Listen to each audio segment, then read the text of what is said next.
Queria ler com você a palavra de Deus que se encontra no Evangelho de João, capítulo 12, e o texto todo que a gente vai estar meditando vai dos versículos 20 até 36. Mas eu vou ler agora os versículos 20, 21 e 22. Depois eu vou explicar um pouquinho do que nós já vimos pela manhã e vou entrar na nossa meditação de hoje à noite. A palavra do Senhor vai dizer, Evangelho de João, capítulo 12, versículo 20, diz assim: entre os que tinham ido adorar a Deus na festa da Páscoa, estavam alguns gregos, e eles se aproximaram de Filipe, que era de Betsaida, da Galileia, com um pedido: Senhor, queremos ver Jesus.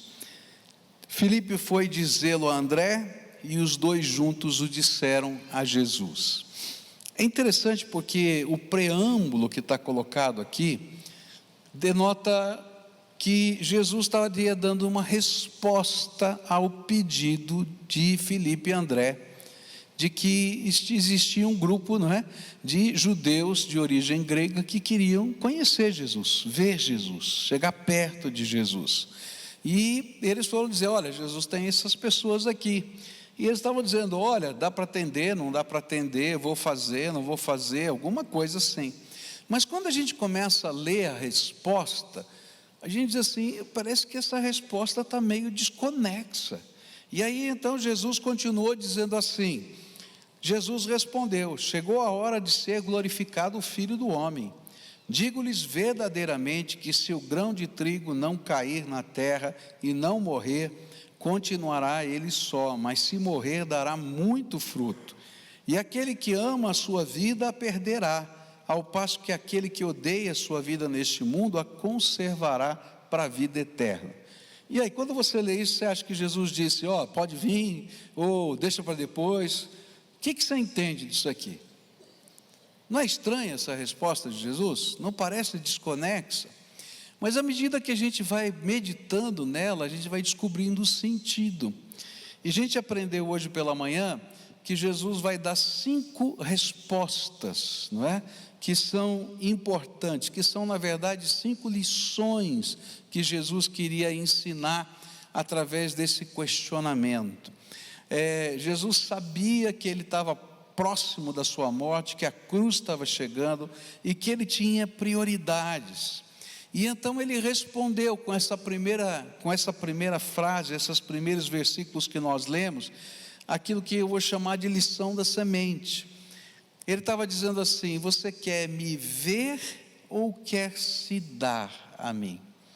E ele estava dizendo: olha, não adianta a gente ser aquelas pessoas que querem ver Jesus, que querem estar no meio da multidão, que querem fazer uma certa tietagem, ou participar de um culto, mas a gente tem que ter compromisso com Jesus, a gente tem que se entregar a Jesus. E era esse o sentido dessa resposta.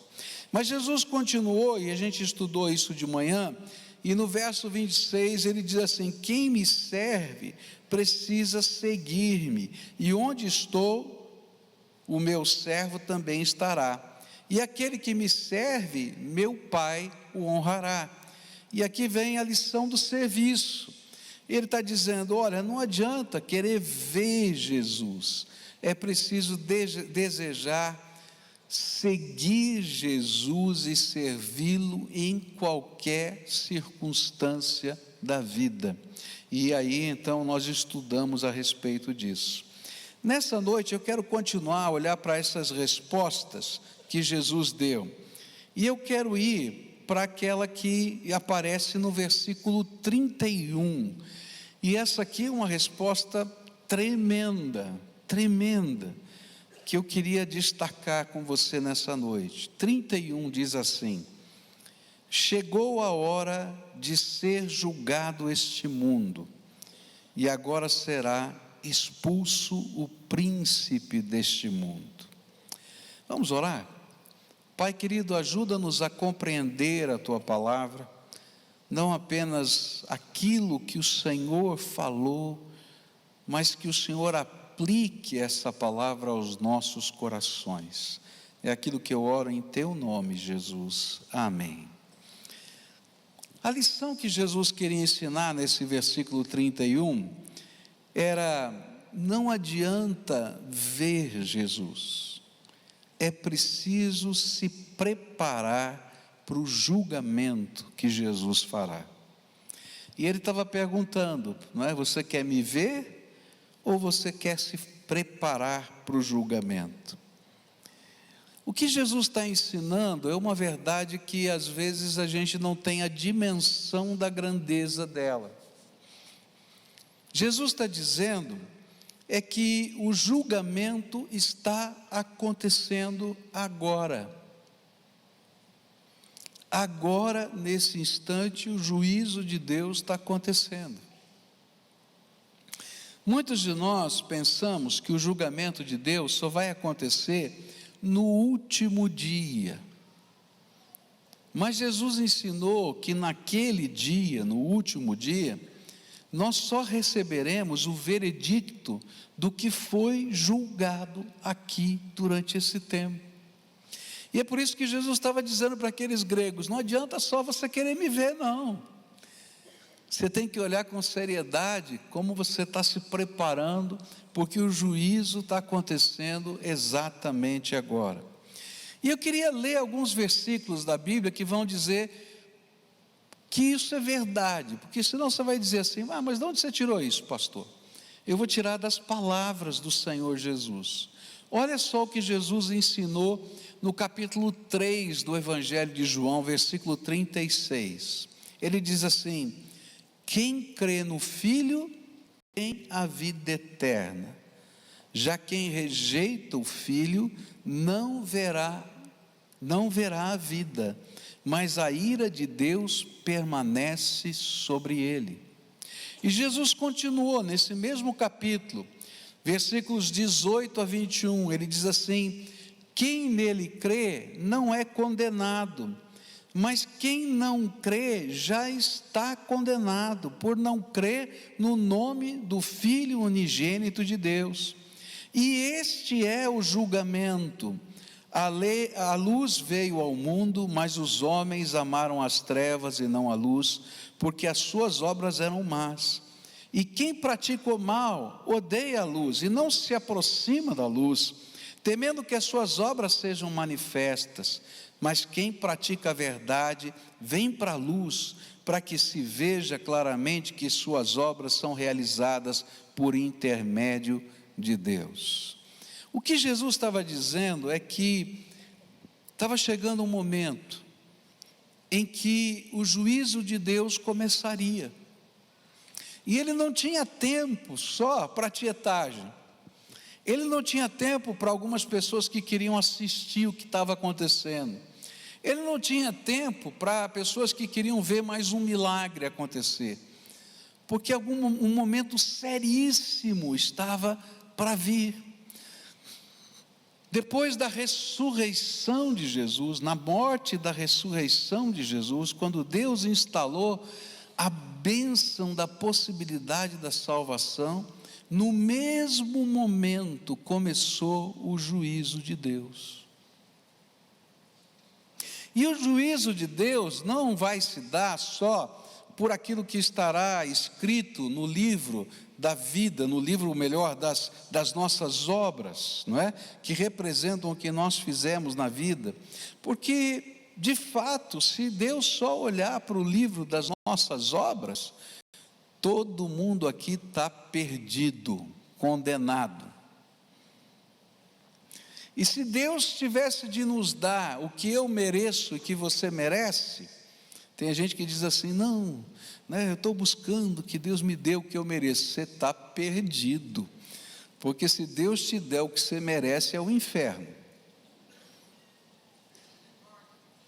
É verdade, está na Bíblia isso. Mas a Bíblia diz que Deus deu uma grande oportunidade. Quando Jesus veio a esse mundo, a luz de Deus brilhou nessa terra, e a graça salvadora do Senhor entrou nesse lugar, e todos quantos se aproximaram dessa luz, receberam essa luz e viveram por Jesus, se comprometendo com Ele, receberam de Deus vida eterna, perdão dos pecados. E o julgamento está se dando não por aquilo que está escrito no livro das suas obras, mas está se dando pela maneira como você acolhe Jesus na sua vida, pela maneira como você deixa Ele ser o Senhor ou não da sua vida. E Jesus deixou isso bem claro: olha, quem crê no Filho tem a vida, quem não crê, não tem, está condenado. E Ele disse: o julgamento é este, a luz veio ao mundo, e as pessoas amaram mais as trevas do que a luz. E se a gente decide viver do jeito da gente, sem a bênção que Deus nos deu, não tem jeito. Por isso, Jesus estava dizendo para aqueles gregos: olha, não tenho tempo não, só para a gente me ver. Eu quero investir o meu tempo naqueles que querem aprender a me seguir, a dar sua vida para mim e a se preparar para esse julgamento. A maneira como nos relacionamos com Jesus é que vai determinar o veredicto, porque ninguém conseguiria ser salvo pela religião, pelos atos religiosos, nem pelas obras, porque eu sempre vou estar no negativo. Mas eu só posso ser salvo e ser recebido no céu de Deus pela graça que Jesus ofereceu na cruz do Calvário. Mas se depois de toda a obra da cruz nós desejarmos mais a escuridão do que a luz que Ele nos trouxe, então não nos resta nada mais a fazer, ou não resta nada de Deus para fazer por nós. E é interessante que o livro de Hebreus vai dizer exatamente isso. E lá em Hebreus capítulo 10, versículos 26 a 29, está escrito assim: pois se continuarmos a pecar de propósito, depois de conhecer a verdade, já não há mais sacrifício que possa tirar os nossos pecados. Pelo contrário, resta apenas o medo do que acontecerá, medo do julgamento e do fogo violento que destruirá os que são contra Deus. Quem desobedece à lei de Moisés é condenado sem dó à morte, se for julgado culpado depois de ouvir o testemunho de 2 pessoas, pelo menos. E então o que será que vai acontecer com os que desprezam o Filho de Deus e consideram como coisa sem valor o sangue da aliança de Deus que os purificou?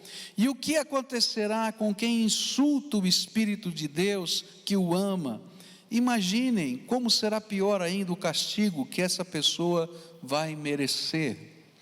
O que Jesus estava dizendo para aqueles gregos é alguma coisa que a gente não gosta de ouvir.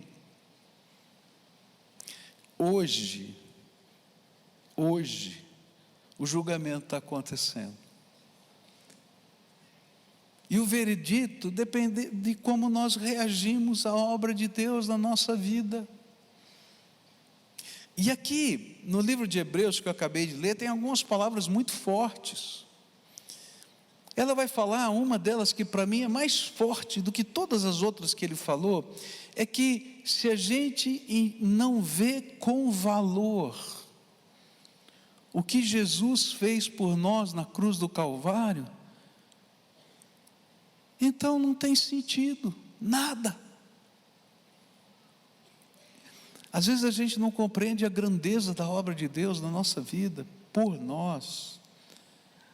O fato dele se fazer carne, se esvaziar da sua glória, de tomar o nosso lugar na cruz do Calvário, de descer ao Hades, de ressuscitar com as chaves da morte e do inferno na nossa mão, não é brincadeira.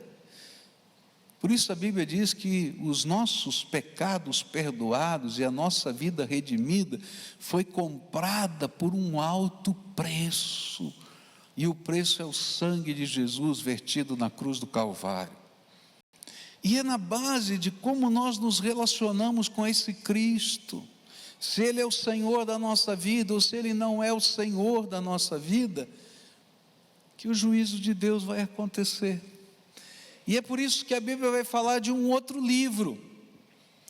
Ele fala do livro das obras, mas existe um livro tremendo chamado Livro da Vida do Cordeiro. E ali estão escritos os nomes daqueles que foram lavados no sangue do Cordeiro e que foram transformados pelo poder de Jesus aqui na terra.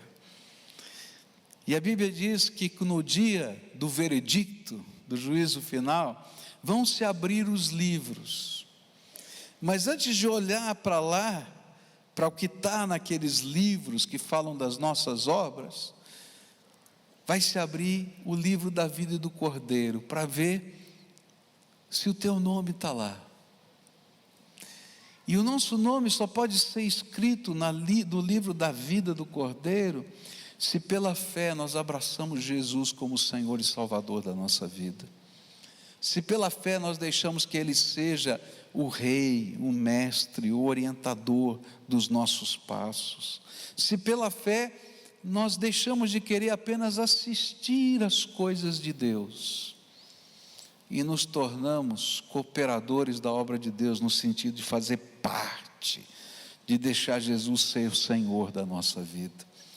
Então, o que Jesus estava dizendo para aqueles homens, não é? Para dizerem para os gregos, era: olha, eu não tenho tempo não, só para quem quer assistir. Eu tenho todo o tempo para investir toda a minha vida naqueles que querem que eu seja o seu Senhor e Salvador. Por isso, Jesus queria que eles desejassem buscar aquele preparo que é para a salvação eterna. Mas o versículo 31 que a gente leu, ele coloca para a gente uma outra questão tremenda. E a gente fica pensando, como é que isso está acontecendo? Como é que funciona? E diz assim, versículo 31, chegou a hora de ser julgado esse mundo. Agora será expulso o príncipe deste mundo. E digo, Senhor, como é que esse negócio está acontecendo? Eu já entendi como é que funciona o nosso julgamento. Mas como é que está funcionando o julgamento de Satanás? Bom, a gente já viu que o juízo eterno, o juízo do último dia, ele vai ser só o tempo do veredicto, não é? Mas como é que está acontecendo esse negócio aí do príncipe desse mundo ser julgado? O julgamento já chegou também para Satanás, e a Bíblia vai ensinar isso para a gente. Isso nos é explicado em Apocalipse capítulo 12, versículo 7 em diante, onde a palavra de Deus vai dizer assim: e então houve guerra no céu. Miguel e os seus anjos batalhavam contra o dragão, e o dragão e os seus anjos batalhavam, mas não prevaleceram, nem mais o seu lugar se achou no céu.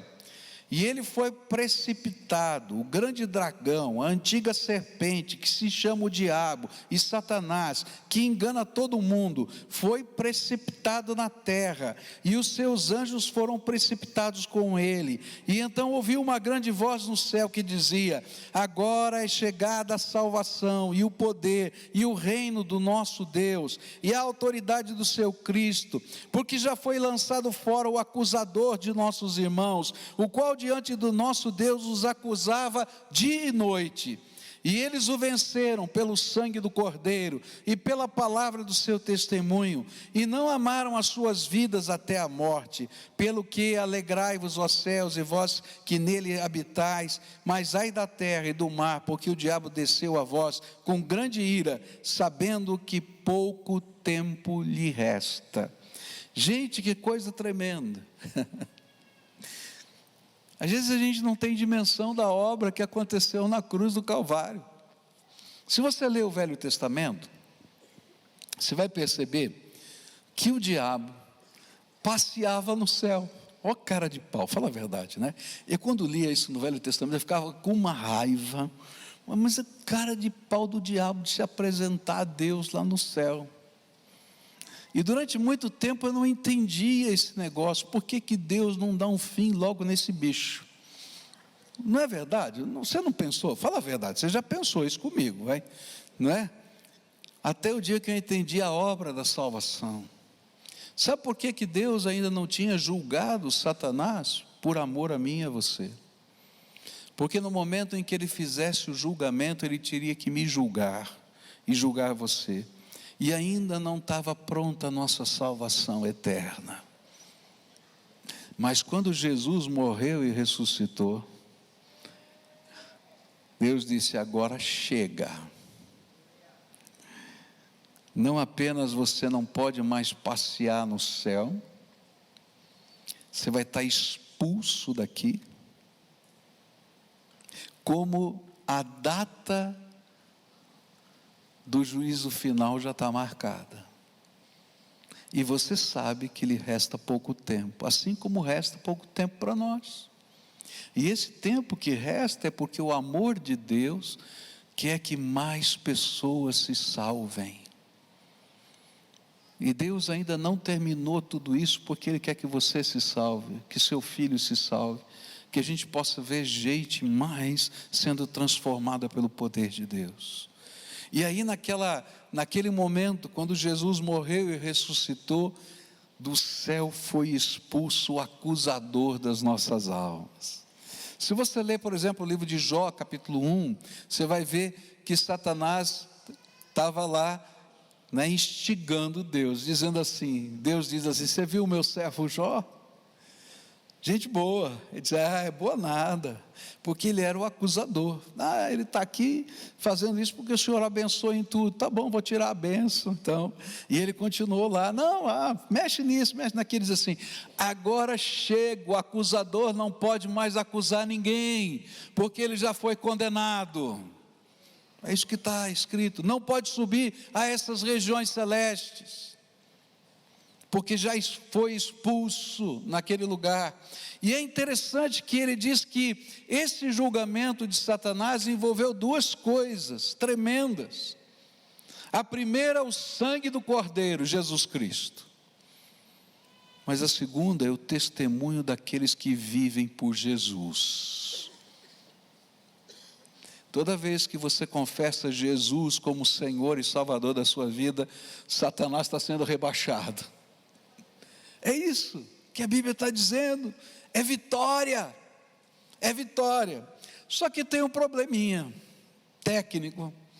Onde ele foi lançado? Você lembra onde ele foi lançado? Onde? Onde é que a gente vive? Na terra. E aí você vai entender a batalha espiritual que nós vivemos. E que sem o poder do sangue de Jesus a gente não consegue enfrentar as batalhas espirituais que estão acontecendo aqui na terra hoje. Tem muita coisa que está acontecendo na minha vida e na tua vida que você não vai conseguir explicar com as teorias humanas. Você só vai conseguir entender se você entender a dimensão espiritual do que está acontecendo no dia a dia da gente. Que essa batalha acontece aqui na terra. E é interessante que o livro do Apocalipse também fala a respeito disso. E quando a gente olha para isso, a gente vai encontrar a palavra de Deus ensinando a gente a como enfrentar essa batalha. E aí então em Apocalipse capítulo 12, versículo 12, a Bíblia vai dizer para a gente, Apocalipse 12, versículo 12: pelo que alegrai-vos, ó céus, e vós que nele habitais, mas ai da terra e do mar, porque o diabo desceu a vós com grande ira, sabendo que pouco tempo lhe resta. E quando o dragão se viu precipitado na terra, perseguiu a mulher que dera à luz ao filho varão. Essa aqui é uma figura de linguagem que aparece no Apocalipse. Essa mulher que deu à luz ao filho, representa a igreja do Senhor Jesus aqui nessa terra. E foram dadas à mulher as duas asas da grande águia, para que voasse para o deserto, e ao seu lugar, onde é sustentada por um tempo e tempos, e metade de um tempo, fora da vista da serpente. E a serpente lançou da sua boca, atrás da mulher, água como um rio, para fazer que ela fosse arrebatada pela corrente. A terra, porém, acudiu a mulher, e a terra abriu a boca e tragou o rio que o dragão lançara da sua boca. E o dragão irou-se contra a mulher, e foi fazer guerra aos demais filhos dela, aos que guardam os mandamentos de Deus e mantêm o testemunho de Jesus. E aqui, de uma maneira simbólica, numa figura de linguagem, que é o estilo apocalíptico, a gente vai aprender uma coisa tremenda. Está havendo batalha, sim, espiritual. Mas há algumas coisas tremendas que estão acontecendo agora. A primeira delas é que, se você tem um pacto com Jesus, Ele é Senhor e Salvador, aquelas asas da águia representam o Espírito Santo de Deus, e você é selado pelo Espírito Santo de Deus. E mesmo que você esteja num deserto, o Espírito Santo de Deus é sua proteção e a sua força. Por isso a Bíblia diz que o maligno não lhe toca. Mas ele tenta mexer com a terra. Como ele não pode tocar, o que ele faz? Cria uma inundação. E muitos entendem que essa inundação são perseguições, são batalhas, são acusações que acontecem aqui no dia a dia, nas demandas da vida, não lá no céu. E aí a Bíblia diz que mesmo no meio dessas coisas terrenas que acontecem, Deus põe a mão na terra, e a terra se abre para engolir a inundação. E Deus faz as viravoltas que a gente não consegue explicar. Hoje pela manhã eu contei a história de um pastor que eu conheci num congresso internacional recentemente. Ele me contou essa história e eu fiquei impactado com essa história, quando ele disse que ele está agora num processo de construir um grande templo num país que foi dominado pela grande perseguição comunista durante muitos anos aos cristãos de modo geral. E esse templo, ou melhor, o terreno que ele comprou para essa construção ficava no antigo parque da cidade. E aí, quando ele foi falar para o seu pai e para o seu avô que ele tinha comprado aquele terreno que ficava no antigo parque, aqueles homens começaram a chorar. Ele falou: mas eu vim aqui com uma boa notícia e vocês estão chorando. E aí o papai e o vovô contaram para ele a história. Ele disse assim: sabe, era naquele parque que existia um local em que os cristãos eram torturados por causa da sua fé, e nós fomos presos lá, seu pai e seu avô, e nós orávamos lá: Senhor, permita que um dia, nesse lugar que a gente está, o teu nome possa ser proclamado. E agora você diz que está comprando aquele terreno para construir uma igreja. Só Deus faz essa viravolta. Às vezes vem as inundações da vida, mas se a gente está comprometido com Jesus, Ele é o Senhor da nossa vida, é o nosso Salvador, não apenas as coisas eternas estão resolvidas, mas nas batalhas que a gente vive aqui na terra, o maligno não pode nos tocar, porque somos selados por Ele. E se ele tenta mexer nas circunstâncias da vida, mesmo que venha uma inundação, Deus é poderoso para abrir a terra e engolir aquelas águas da inundação que Ele lance sobre nós. Que maravilhosa obra do Senhor. Agora, essa não é obra para quem quer ver Jesus. Essa é obra para quem quer se comprometer com Jesus e fazer de Jesus o Senhor e o Salvador da sua vida. E é interessante que quando a gente vive essa experiência, então a gente tem as bênçãos que Paulo falou lá em Romanos capítulo 8, olha que coisa linda, versículo 1, Romanos 8, verso 1 diz assim: portanto, agora nenhuma condenação há para os que estão em Cristo Jesus. E agora para o verso 33, ele vai concluir essa ideia, ele diz assim: Quem intentará acusação contra os escolhidos de Deus? É Deus quem os justifica. Quem os condenará?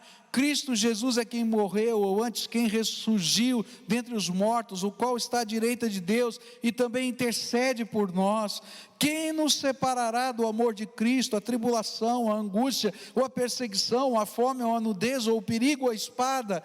Como está escrito: por amor de ti somos entregues à morte o dia todo, fomos considerados como ovelhas para o matadouro, mas em todas estas coisas somos mais que vencedores por aquele que nos amou. Gente, Satanás não pode me acusar mais. E mesmo que ele tenta fazer com que a tribulação venha, na hora certa, Deus vai fazer abrir a terra, a inundação vai embora. E ele não pode me tocar, porque eu fui selado pelo Espírito Santo da promessa. A Bíblia está nos ensinando que esse é o momento em que nós estamos vivendo. Que nós não estamos lutando contra carne e sangue, mas contra principados e potestades espirituais. E que às vezes isso representam lutas, problemas, angústias, opressões, tudo com o propósito de que nós não nos mantenhamos como testemunhas de Jesus, com fidelidade, porque é o nosso testemunho e a nossa fidelidade, que a Bíblia diz, que derrotam o inimigo. A Bíblia ensina para a gente algo tremendo, e que às vezes a gente não entende. A Bíblia diz assim: resisti ao diabo e ele o quê? Fugirá de vós. A Bíblia diz que ele foi expulso do céu pelo sangue de Jesus e pelo testemunho e pela fidelidade da gente. E ele continua sendo expulso diante de nós, por causa do testemunho e da fidelidade daqueles que têm um santo compromisso com Jesus. Mas isso não é coisa de gente que só quer assistir.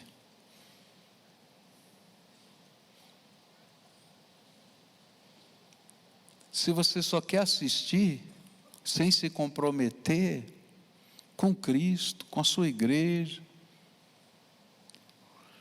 eu digo para você, está perdido, o negócio está feio, porque a batalha está aqui. A gente está vivendo um tempo em que as pessoas não se comprometem com nada. É uma vergonha dizer, mas tem homens que não se comprometem nem para sustentar o filho dele. É verdade ou não é o que eu estou falando? Abandonam. Ou quando não abandonam, fazem de conta que são pais. Não estão preocupados se tem comida em casa, se não tem, se tem que estudar, não tem que estudar. É uma vergonha isso. Eu escuto cada história, gente, como pastor, que você não faz ideia. Se a gente não é capaz de se comprometer com essa realidade, como é que vai ser? A gente vive um tempo que mães não se comprometem com o filho que está na barriga. Gente, a gente pode sentir o neném na barriga.